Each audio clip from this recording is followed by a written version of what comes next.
Hi, good morning, everyone. Basically, what Rich just said. My name's Emily Spink, and I work for ArcMC Limited in London. I'm also chair for BIM for DC. This morning, I'm just going to very briefly take you through, I think we've got around 20 minutes to talk, on ArcMC, BIM for DC, covering a little bit about the current 2016 legislation, where things are at in the UK market, the BIM for communities, which are becoming more and more important, why ArcMC use BIM, and also a couple of my personal top tips if you haven't yet ventured into the world of BIM. So very briefly, ArcMC have been running for 16 years. We specialise in data centre architecture. We work on an international basis, and I would comfortably say that around 80% of the work that we do is in DCs. As a practice, we invested in Revit architectures and structures around 3 years ago.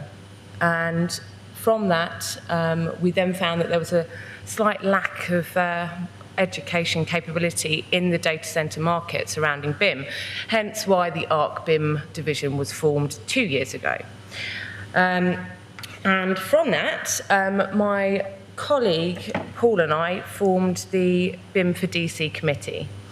As you can see here, there's some fairly key players, including Dave Philp from Mace involved. Now, the idea was to actually get a group of individuals that cover all the disciplines that are involved in a data centre project.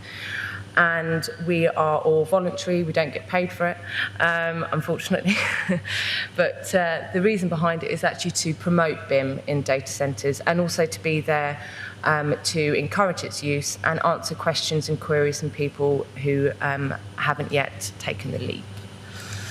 So, this lovely chap here, Paul Morrell, is why we're using BIM in the UK market. I'm sure there's a certain level of knowledge in the room, so I'm not going to go into too much detail.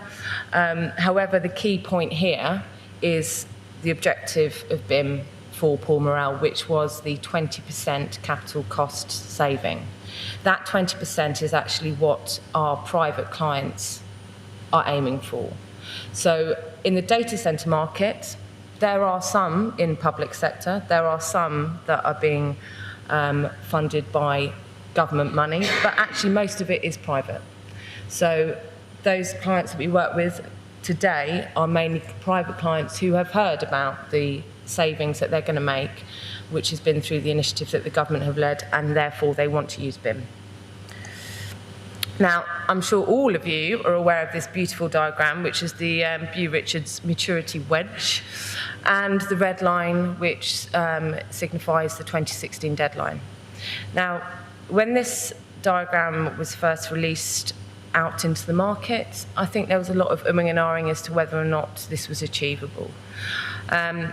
I would like to safely say that it's not going away. The 2016 mandate is actually, in my eyes, very much happening. And all you have to do is actually look around into the market, into industry associations and bodies, and how they're updating their processes and procedures to fit with BIM. So REBA, RICS. This is the key document for anyone, all of the passes. If you haven't read a pass document yet, if you have insomnia, they're very good, but generally this is the document that you need to read in order to actually understand the process that the government wants you to go through if you're going to hit level 2. If you're leading a BIM project and you want to adhere to level 2, I would also highly recommend that you read the PAS 91 2013. This document is really for procurement. So if you're leading a project, this is how you actually guide your contractors and your tier 2s in the process, and how you pre-qualify people. And then finally, most importantly for us as a design practice, is the ROBA plan of work. So gone are the days of A to F, and we're now working 0 to 7, which is to fit with BIM. So I don't know if many of you are avid readers of the PAS documents, but most recently, actually available for comment right now, is the BS 1192.4. So in that document, not that I want to discourage anyone from reading it, I've just cherry-picked a few highlight issues. Now, these are general rules of thumb in my book for a BIM project, and certainly on a data center project in particular. So, to summarise this page, really, the client tells the team what it is that we're trying to achieve from a BIM project. So, on a data centre, there's a DCIM, a BMS in place, and therefore we know which assets we want to be monitoring throughout the life cycle of a data centre. Therefore, going backwards through the process in a BIM job, at the beginning of a project, you want to sit with your client, or as a client, you want to look at what it is you're achieving from the DC. Which elements do we want to monitor, and which elements do we want to pull in, pull data from a BIM process. So assets, big issue here in a DC BIM project. Just on level 2 BIM, the data that we're referring to when we're talking about the BIM process is supplied to us by suppliers and manufacturers. So paramount to that is actually that the supply chain, anyone in producing these kits, so chillers, generators, actually need to get on board with BIM in order for us to actually get that level of information that's required in a BIM model to populate a potential DCIM system. And then finally, just on level 2, again, just to summarise if people aren't quite aware of where we're at, to achieve level 2, what you need to hand over at the end of the project is COBie and AIM, and also supporting PDF documents, so O&M manual. That's in accordance with the PAS 1192.3. And if none of that makes sense, which I'm really hoping it did, as just a general overview, please read the PAS documents and also go to the BIM Task Group website. Now, I've just mentioned the BIM Task Group website, but sadly, the BIM Task Group isn't going to be around forever.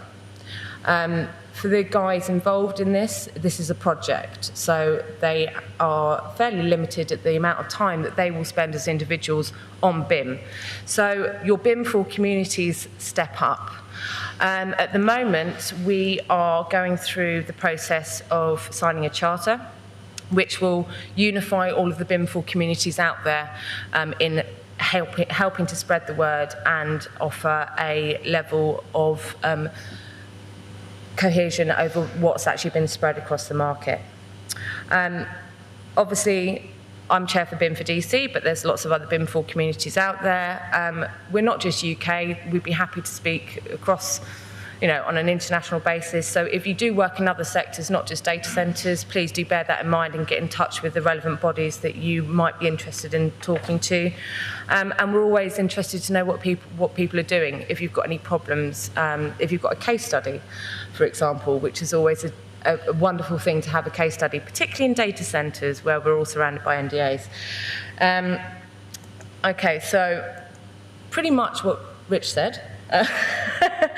ArcMC is a design practice. As Rich said very nicely, actually, was that data-driven process is a data centre and is BIM. Data centres are perfect projects for the BIM process, mainly because they're tight spaces, high MEP, no room forever. You don't want to get to site and find that there's a structural steel blocking something. And the operation of that building, how it runs, the efficiency at which it runs is paramount. So therefore, the client is naturally very interested in their assets and actually monitoring their assets going forward. Architecturally, clash detections, visualization, better communication, and for us, there is a certain amount of reducing of risk because we have design certainty. So we're not going to get to site and then go through a variation process and lose more of our fee. So it is a worthwhile process for us as a design practice. And then finally, contractual. As I mentioned earlier, the 2016 legislation is kind of trickling through the UK market. There's rumours of it, murmurs. But more importantly now, as I mentioned, it's the 20% saving, which I'm not saying that all projects are going to achieve, by the way, that our clients are wanting to aspire to. So most of our current data centre clients are choosing to use BIM. They don't see a reason not to. Now, hopefully this will work, and because I don't want to bore you all to death with bullet points, I'm hoping the sound's turned off as well, because it's a rather interesting... That woke you up. Okay, we'll go full screen. So this is just an example of augmented reality. So as designers, we took our a Revit concept design. So I think this was at stage REBA 2 to 3. And in partnership with Soluus, we actually produced something in an augmented reality. So this is actually just a show reel of what it was originally, which was in Oculus Rift goggles, which hopefully some of you've seen, which means it's a submersive gaming platform, basically. The idea behind this is that concept design, obviously this has been beautified, concept design, a client, a project manager, anywhere in the world could submerge themselves in a project and walk around and look at things like data center management. Are they going to be able to get access to certain bits of kit? And also, I mean, not necessarily in a data center, but things like, is my office too big? You know, you can actually walk around these environments and use BIM for a slightly more entertaining process as well. And obviously that means that an entire project team can look at a project wherever they are in the world. So finally, just a couple of, these are more my personal top tips, some of them honest, so don't quote them to the business. Collaborate. There's still a certain level of people who are being quite private about their use of BIM. BIM in itself needs a collaborative environment. Educating your peers and your supply chain. If you're doing it already and if you've got any lessons learned, let people know about it. There's nothing wrong with saying, actually, we did it like this and I think it could have been better if we'd done it another way. Understanding current limitations. That is quite key for the data center market as well. Because there is a lot of software and IT involved in the data center market, we're still learning about what data can be transferred into certain FM tools. So there are still some limitations out there, but again, through bringing these up at the beginning of a project, hopefully they can be resolved. I would never recommend starting a BIM project without an employer's information requirement or a BIM execution plan. You don't know what you're aiming for from the beginning. You're going to hit a few problems going forward. And going back to the level 2 points that I made earlier, the client needs to say what they want from the process. Generally, what's the model going to be used for? That's the aim of the process. There are so many wonderful outputs that BIM gives us, including clash detection, prefabrication, modularization. Those are byproducts of the BIM process. The actual aim is for a soft landing. That's where the money saving happens for the client. It's in the operation of the building, particularly in data centers. As I just mentioned, check if you're using the best practice that's out there. Brilliant if we know which assets we're monitoring and what information we're going to be transferring through to the FM tool at the end of the project. But are there other opportunities that we can using the BIM model for? I would highly recommend any contractor. This is where you add value. So prefabrication, CFD analysis, that's the area where you can take a BIM model that's in stage 3 or 4 and actually then enhance it with prefabrication elements. Go back at a tender period and make those suggestions. Ask for the BIM model and see if you can actually add value. Is the level of detail going to give the client return on investment? Does it really need to be level of detail 500? It's all very much project specific. So again, I wouldn't necessarily advise a client to go all singing or dancing right at the beginning. unless they know that they're going to make some sort of money on it. And are you, as a consultant, a contractor, a supplier, getting your return on investment? There's a general lack of promotion of BIM in the market, in that if you are using it at all in your companies, doesn't matter what you do, let people know about it. There's, as a consultancy, we are always looking for people to partner with on a BIM project. So finally, please promote BIM as much as you can. And that's about it from me, but obviously you can follow us on Twitter. We have a LinkedIn page, and if there's any questions, I think we're doing Q&A towards the end. Okay, so thank you.